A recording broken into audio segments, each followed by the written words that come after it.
Hi friends समस्त को मो तरफ नमस्कार। आशा करुँच समस्ते भल थे खुशी थे सुस्थ थे सब बड़े भल रुहतु खुशी रुहतु फेस रे स्माइल रखि था। आज आपण मैंने मोर थंबनेल देखिए जानी सारे तो भिडियोटी क्या उपरे हो तो इंस्टांट मुझे देखी कारण फेस रे बहुत ही झाड़ अच्छी टिके नॉर्मल हो जाए प्रोसेस पूरा आपण देखी बहुत सहज उपाय आ बहुत थर भी रेमेडीज गुड़िक रेमेडीज तो कहबी हैक कहवा यही हैक को लेकिन बहुत थर आपण सागर वीडियो कर सारी तो आज भी मध्य एबे जदि कभी बाहाघर सीजन नुहे किंतु जन्मदिन पार्टी है कौन सी एमती फैमिली फंक्शन है आपण मैंने जदि हेवी मेकअप नापी चाहूना पार्लर जावाई चाहूना घरे बसिकी जस्ट हल्का फेस रे किछि लगेले जेमती कि आम फेसटा ग्लो करबा बहुत समय पर्यंत से माने फेस रे रहिबो से टाइप रो ही आमे जिनस आमे फेस रे अप्लाई कले खरा दिन पई भलो जोटा कि आम स्किन पई भी भलो हबो जोटा आम माने जो थी पई आमे ए स्किन केयर करूचे बा जो थी पई आमे प्रोडक्ट को लगेचे ता पई जेमती भलो हबो से टाइप रो ही वीडियोटी मजे आपण मानक पई बनेची एटा को ऑल स्किन टाइप लगेई परिबे जो मैंने प्रिफर करूना से क्रीम को अवॉइड करें किंतु समस्ते लगे पारे बहुत भल काम दब भल रिजल्ट दवापाई बा आपण स्किन रे कौन रिएक्शन न होगापाई मु आउ गोटे बढ़िया इनग्रेडिएंट्स ऐड करी तो निहाती भाव वीडियो को फुल देखूँ ताहले सबकि डिटेल्स रे जानी परिबे भल भाव देखिए बुझे से लास्ट बेलू मुझे कहबी इनग्रेडिएंट्स गुड़िक कौन कौन ए मुझे तो चलतु आज वीडियो को स्टार्ट करवा जो मैंने आज वीडियो मो नुआ अच्छा आशा करी फुल वीडियो देखु बुझंतु तापर फेस रे अप्लाई करंतु आज वीडियो किसी बुझीबार ही नहीं आराम से आपको आपण माने यूज करि परिबे जदि खरा दिन रे जो स्वेटिंग होची हेवी मेकअप लगेले माने बहुत ही इरिटेट लगे तो ट्राई करंतु हल्का जिनस रे जेमती आम स्किन टा बहुत भलो ग्लो करिवो आ लॉन्ग लास्टिंग हबो। तो चलतु वीडियो को स्टार्ट करवा। तो ये जो हैक टी को यूज करिवार 10 रु 15 मिनिट पूर्व आप प्रॉपर फेस वाश टे करेंगे जदि आपण माने रेगुलरली घरे रोचंती आ फेस रे किछि भी अप्लाई करूना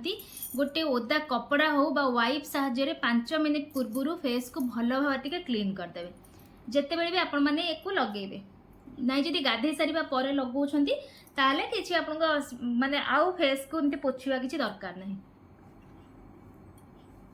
जेमती कि यही हैकटा कला बेलू बा क्रीम टा को लगेला बेलू आपण को फेसटा जमती पूरा ड्राए थी से मुझे कहली 5 मिनिट पूर्व आपण टिके फेस को भल भाव में क्लीन करी पोछि नेबे।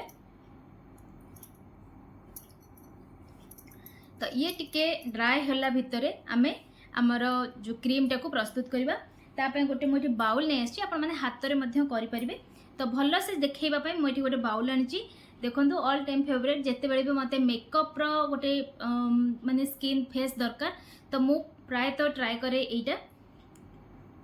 तो एथरू आपन को जेतिकी क्वांटिटी दरकार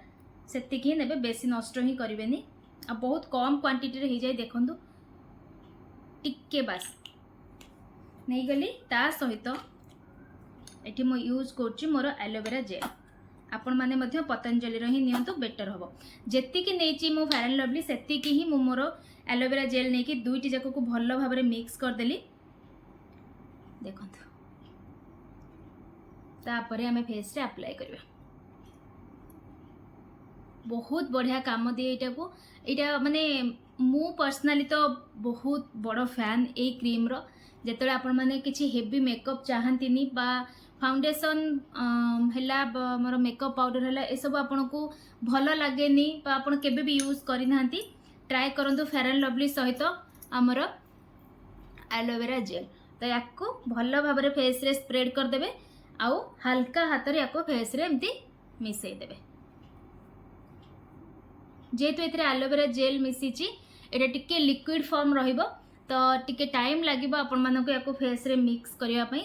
तो जिते बड़े भी आपण माने जदि बाहर को जाउछंती आ याकू लगेकी जिबा पई चाहूछंती 15 मिनिट पूर्व याकू लगेबे फेस रे आ ई गोटे सबुठु भल जिनस हला खरा दिन रे आम स्किन बहुत पैची पैची टाइप रो देखा जाए ए क्रीम टा लगेकी आपण माने देखंतु फेयर एंड लवली सहित एलोवेरा जेल देखिबे आपनकर से पैची पैची बिल्कुल लागिबनी आपनका फेस टा नेचुरली ग्लो करिवो जेमती आपनकर स्किन टोन सेई टाइप रो ही रहिबो फाउंडेशन जेते भी आपण स्किन को कंट्रास्ट करके लगांतु देखिए आपण स्किन रे जना पड़ आप फाउंडेशन लगे मेकअप पाउडर लगे या लगे कि आपण माने कंपेयर करंतु जो मैंने फाउंडेशन मेकअप पाउडर यूज कर कंपेयर करंतु कंपेरेटिवली ये आपन को बहुत भल लगे। आपण मैंने निजे देखो मु फेस रे अप्लाई करिछि किंतु बिल्कुल भी आपण मानक किछि लागबन 10 रु 15 मिनिट पर्यंत टिकेमती हल्का हाथ रे देखिए मिसे मसाज करके मिसे देबे फेस रे देखिए फेसटा जेमती नॉर्मली माने ग्लो बहुत बढ़िया आसीबो ता सहित आपण मानक किछि भी जणा पड़े पूरा नॉर्मल लागिबो फेस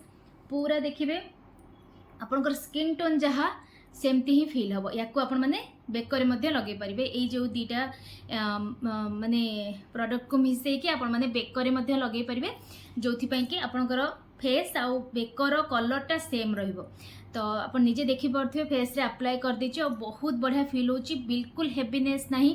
बिल्कुल भी चिपचिपा लागिबो नहीं बिल्कुल भी आपण मानकु लागिबोनी जे मो बहुत अधिका मेकअप करिछि। तो थरे ट्राए करंतु कौन सी रिएक्शन हेनी जदि भी किसी फेस रे लगुच ताहले टी ट्री एसेंशियल ऑयल पाखरे रखिथिबे बस हल्का हाथ रे टिके लगे देबे देखिबे बहुत बढ़िया रिजल्ट आपण माने पाइबे बहुत बढ़िया सैटिस्फैक्शन आपण माननको मिलिबो। तो आशा करछि वीडियो भलो लागिथिबो लाइक शेयर कमेंट करिया को बिल्कुल भी भूलिबेनी पुणी देखा गोटे नेक्स्ट वीडियो रे। तो लास्ट को कहि दोछि मु ए वीडियो रे यूज करछि फेयर एंड लवली सहित एलोवेरा जेल।